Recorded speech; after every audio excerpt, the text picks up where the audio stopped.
কাছাৰৰ কাটিগড়াৰ চিডিপুৰত ভয়ংকৰ খহনীয়া বৰাক নৈৰ খহনীয়াত জাহ গৈছে বিস্তীৰ্ণ অঞ্চল গাঁও এৰি অন্য স্থানলৈ ঢাপলি মেলিছে আতংকিত লোকে খহনীয়া ৰোধৰ ব্যৱস্থা নকৰাত ক্ষুব্ধ নৈপৰীয়া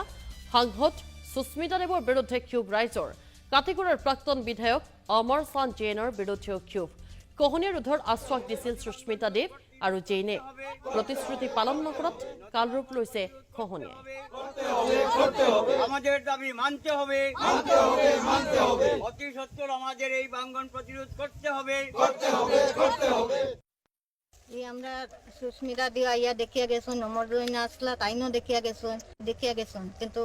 কেউ তো এখনো মানে কিছু করছে না ইয়া শুধু খালি দেখিয়েও গেছে সব আইলে পরে আমরা কেন আইসি তারারে কইছি এমনি ফটো উঠাইয়া নিছে তারা বারবার কিন্তু কেউ এখনো কোনো প্রতিকার করছে না এখন আমরা অধিক মানে বাঙ্গনটা বন্ধ করিয়া দেওয়ার লাগে আমরা তো থাকতাম ছেলে মেয়ে নিয়া থাকার তো আমরা অসুবিধা অন্যদিকে তো আর জায়গাও নাই কিছু নাই যেন যাইতাম থাকতাম এর লাগে আমরা ওটার দাবি করি আর এবং আমাদের লোকাল এমএলএ তখন অমর জৈন মশাই তাইনো স্পটে তারার কাছে এতটুকু করা সত্ত্বেও আজ পর্যন্ত কোনো নমুনার প্রতিকার হলো না